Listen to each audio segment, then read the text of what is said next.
Hi everyone, welcome to MyX Artist Dialogue series, where the museum staff and curators will be speaking with different Native artists about their work, the impact that the pandemic has had on their practice, and what they've been up to in the past several months. My name is Lilia McEnany, and I am a curatorial assistant at the museum. And today we'll be speaking with fashion designer Loren Aragon. But before we start talking with Loren, I'd like to briefly acknowledge the place where this conversation is happening, at least on my end, in Ogapoge within the Tewa world. As a non-native person living in so-called Santa Fe, I'm a guest in the ancestral homelands of the Tewa people. And I'd wish to acknowledge all the native people, past, present, and future, who walk on these lands. So now we can get started talking with Loren. So Loren, for those of you who don't know you, why don't we start with an introduction, where you're from, and a bit about your artistic practice. Yeah, wagwatse hopa toshina mehakak erste kutansta ako mersta. My name is Loren Aragon. I am from the Acoma Pueblo of New Mexico, and I am a fashion designer, coming from a background of engineering, which is what I did for about 12, 13 years. After finishing a degree at ASU, Arizona State University, I practiced engineering for couple years, but always had art in my background and really wanted to get back in tune with that somehow, and really had an ambition to preserve our culture in some way. And I always wanted to do that through technology and art. My mother was my art teacher since I was young, and I've always seen her and my aunt do a lot of sewing. So it really didn't dawn on me that I would do that. I always thought that was just for girls, honestly, growing up. But I was a big nerd. I was a techie, and I like to say I went from geek to chic. So that's kind of my motto with what I do now. I was raised in Acoma Pueblo for the first 18 years of my life. Went to school in Grants High School. Went off to ASU in 98, finished in 04. Again, stuck around, did a lot of engineering, and really had a good balance of both traditional and modern teachings in growing up. My grandfather was very heavily into our traditions and practiced a lot of the things that happen at Acoma, and taught me a lot about our people and what we do and what we believe in. And then I had a lot of grandmothers who did pottery, which is what we're mostly known for. So a lot of our pottery work I got to see firsthand being made. Always wanted to do it or do pottery somehow, but with everything that was happening in my engineering career, I just couldn't make the time to go back and get the work done. It's a lot of labor, so a lot of that was just time consuming, and I just couldn't do it. So practicing art on other mediums, but still touching in on or tuning into what our traditions meant, our pottery designs mean. Those types of designs made it to other genres or other mediums that I was working on. Great. So can you tell us a little bit about where you are right now? I see a beautiful dress behind you. Right. So now I am a full-time fashion designer. I turned full-time back in 2016 after going through pretty much a big challenge in trying to change that lifestyle from being an engineer to doing a lot of art. I found my biggest inspiration from attending the Santa Fe Indian Market for the first time in 2009, actually. And just the amount of energy there, all the things that were happening as far as artists incorporating technology into their work and still keeping in touch with tradition, which is so inspiring to me. That's what I wanted to do. So seeing all that work and just me, I just wanted to be a part of that somehow. So that's, I think, when things started to change, and my passion for engineering, although it's still very strong, it started to kind of shift, and it's just something in my mind started thinking, wondering, how can I incorporate my two worlds, my technological world and my artistic world, and bring that forth into something. So it really took some trial and error. I got into Indian market in 2009 with illustration and some diverse art. I started in on doing some gourd art, wood burning basically on gourds and incorporating some metalwork. I'm fortunate to have an uncle who's into metalsmithing, or is a silversmith, so he taught me some things with jewelry. So jewelry was also another thing that I introduced, and I really wanted to be different. I really wanted it to be different from all the other practices that I saw. So that was another challenge. And if you've been to Indian market, it's a diverse, world of Native American art, and the challenge is just how do you stand out in that magnitude of art. So that was my challenge to myself. So I really pushed forward with coming up with something different, creating my own style, and people saw it. People really acknowledged what I had, and that was even more inspiring. So I just kept it going. And a lot of the designs I was throwing down on paper were seen by a couple friends and family who said, that'd be great looking on a t-shirt, I'd wear that. So that's really what kind of sparked it all out. And I had a friend who is getting into the printmaking, doing screen printing on t-shirts and things like that. And I approached him and said, hey, I have an idea. I'd like to just try and see what happens. So it was about 2014 that I threw my first designs on a t-shirt. People loved it. I really wanted to do more. And I remember buying some patterns for the first time, just commercial patterns that I wanted to try. My mother and my aunt were there to help me through with the sewing part. So I had asked them to kind of guide me on a project. And I created my first contemporary piece out of these patterns. And what I hated the most doing that was trying to interpret someone else's patterns. So that really sparked me to say, I want to do this from beginning to end. How do I do that? What do I need? And that's just kind of what triggered it all. And I like to say I stumbled upon fashion by accident. I discovered it was the hub of everything I love to do. It includes illustration. It still includes some engineering to figure out how things will come together, how they would move, and just the problem solving, just the whole figuring it out part of it is what I love about it. And again, the graphic design started to progress even more. I was still an engineer at this time, so I had access to computers that could help me design my work, and I just loved it. I just fell in love with doing it, and that's where I am now. It's a little mixture of both couture and ready to wear. Couture is still my most favorite thing to do because it challenges me to the max with everything I want to do. How do I build this up to what I imagine it to be? How will it work? How will it fit? And the piece you see behind me is actually one of my latest designs from a collection I'm calling Pe'echa, which in the Keres language or the Acoma language means let it rain. So the whole collection prior to that is a couture collection, which is based on the ideas of rain. So everything from the building of a storm to the calming aftermath, all those ideas are incorporated in this collection. And there's some pieces that have some cloud movement, some rainfall, the droplets, which are captured in some black on black designs. The piece behind me is a follow-up with the colors, especially. That collection was actually my first designs that I didn't incorporate any real pottery print. Oh, interesting. Which was a big change for a lot of people, and a big challenge for me, because I really just wanted to tune in on the ideas of what we believe in as far as rain. It's the giver of life. It's the beginning of something new. So.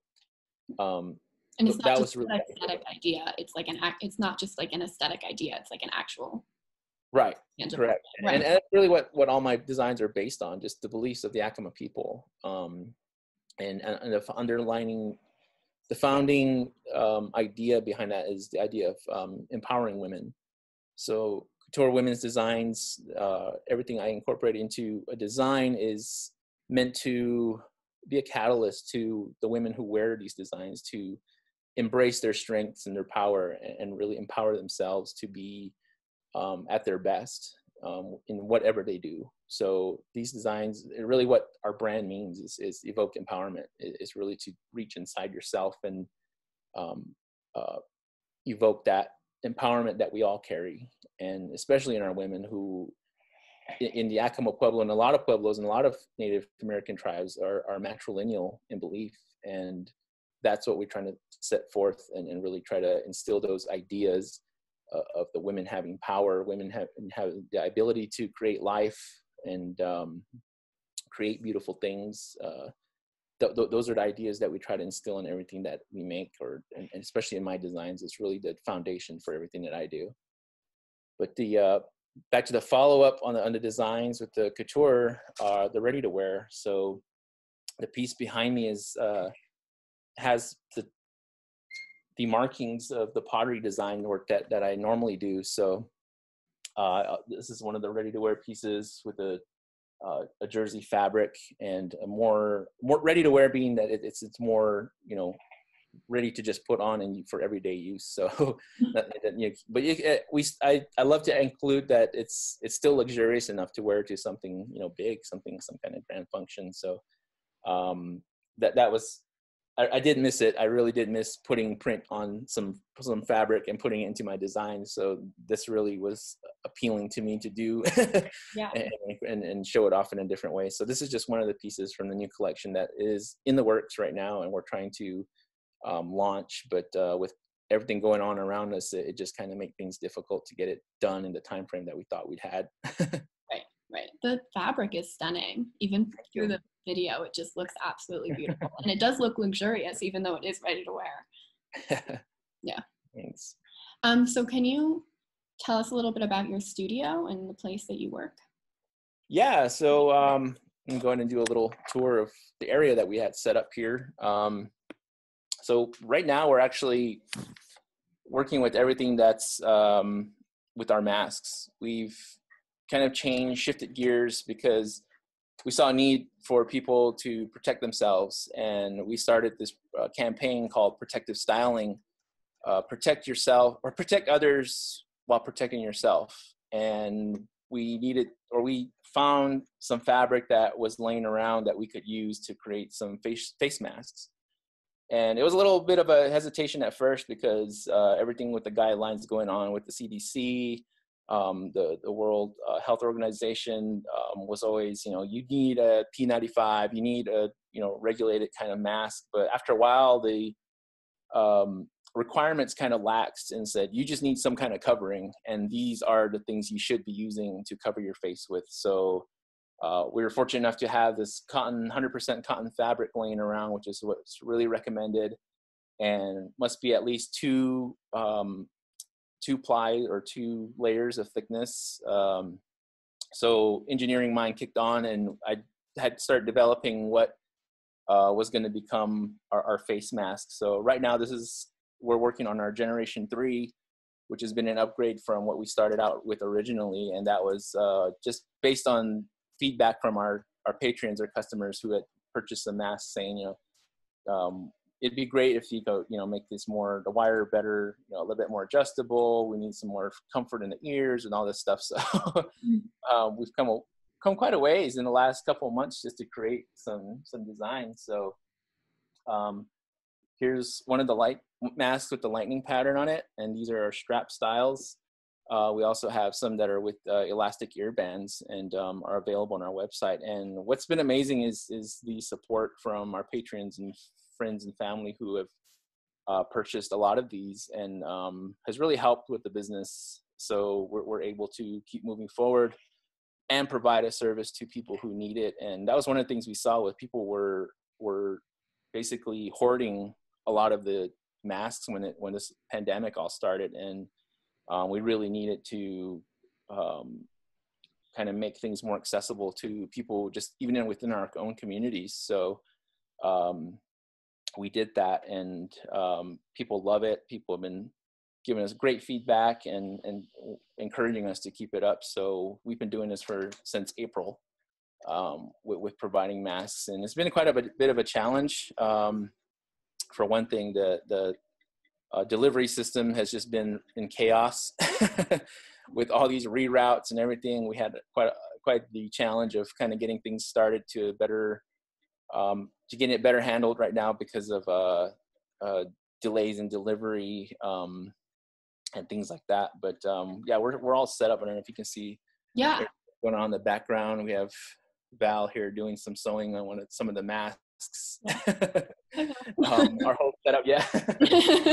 She's really in tune with what she's doing. But we have about 6 machines all going. Here's part of, it's actually my mother Hilda who's helping out with doing some pressing on the masks. This is where we do our pleating. So there's another style with the Tularosa design, which was really what kicked it off, and people just loved that these designs were available, that they were coming from a Native American artist, designer. Here's a batch of just a bunch of masks that are ready to go. So, and really what we also wanted to kind of incorporate into these designs was that they were, they're all meaningful in life. The designs all represent the ideas of life. So through that, create some unity with the wearer, for all of us to do our part to protect each other's and to protect yourself. So that's what we wanted to instill in these mask designs too. So that's our hope, and it's great to hear the feedback that, hey, I saw so and so wearing one of your masks, and I saw somebody else wearing one of your masks, and we just kind of connected. which is really great. So we're going to keep that up for as long as we can, or as long as we have to. Mm-hmm. So before we keep going, I'm going to put a image of one of your masks on the screen. Can you see it? Did it work? Yeah. Okay. Yeah. So people can get a sense of what they look like on. And there's a link to where you can see more of Loren's masks and purchase if you are so inclined. So Loren, going back to this, the masks, of course, but how else has this pandemic really affected your artistic practice? Well, it hasn't really affected the creativity part of what I do, but it has limited me to putting out that creativity.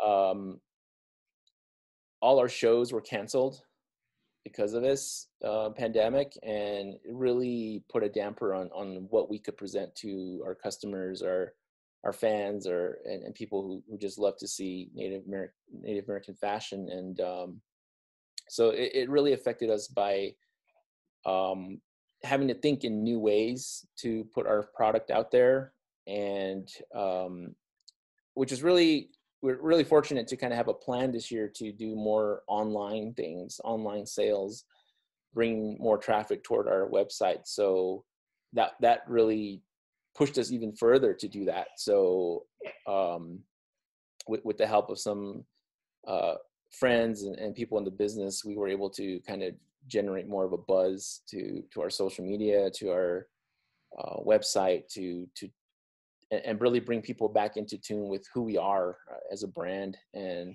what we represent, where we come from, and kind of reintroduce ourselves to the fashion world. So, and again, I think the masks kind of helped along with that, because a lot of people say, oh my gosh, I didn't know you did all these other things. And so it's great to see that, the internet has taken off in that way, that we could use it like such to get more traffic, to get more,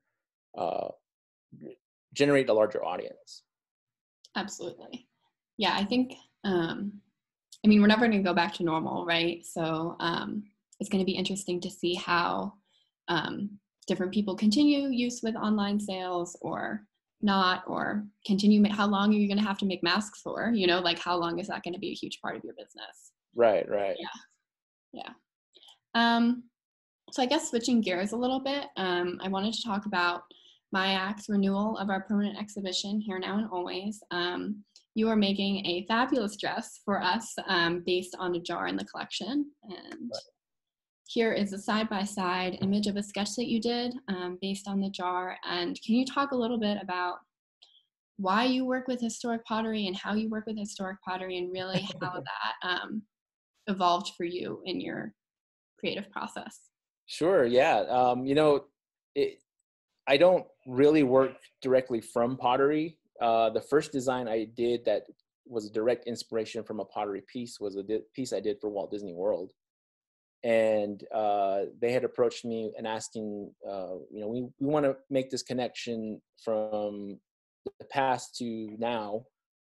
And we really love for you to be inspired by a pot that exists in a collection in Santa Fe, and bring that to life through a garment somehow with what you do. Up until then, all my designs, and even to now, all my designs have been original, and a few designs that I've extracted just because they look awesome and I really want to. They just speak to me as far as how they were laid out in the pottery and the whole story. With every pot, there's always a story. There has to be a story there. What was happening at that moment when this artist put all these designs down? What do these designs really mean or represent? And it's open to interpretation. And one of with this design, I immediately saw pieces that would reflect well on a dress, or parts of the designs that I could extract to accent parts of the dress. So my idea with this was to actually incorporate more metalwork with this design. And if you look on the sketch that I provided, the digital sketch, it's some shoulder caps, which I want to form out of copper, and all these other pieces will be leather on a silk dress. So I'm really excited to get this one started, and I've been playing with some other sketch ideas too. So this is kind of one of the initial designs that I presented, and it's going to change. I know it's going to the process is going to change as I get started with it, and I'm really excited to see how this one's going to come out, especially with the incorporating of more metal into it. And I just feel that these pieces really speak to a lot of strength, a lot of energy, and I want that to translate or be, I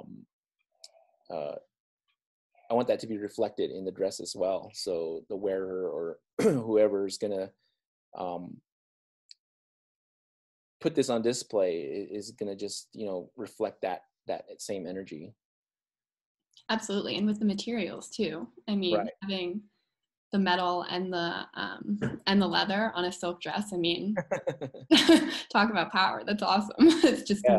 And what really kind of stuck with doing the inspiration that kind of stuck that from doing the Disney dress was the idea of kind of a princess style, with all the Disney princesses and the strength in a lot of those characters. That really played a large part into how I designed that dress as well as this one, and really wanted to be more of a elegant warrior kind of vibe. So I'm really hoping to capture that with this piece too. Absolutely. Yeah. So I guess kind of building off of that, I mean, native fashion has just exploded in the past several years, right? So what excites you about this field? What do you think is different about native fashion that really sets it apart from other art forms? I really love that it's still very new.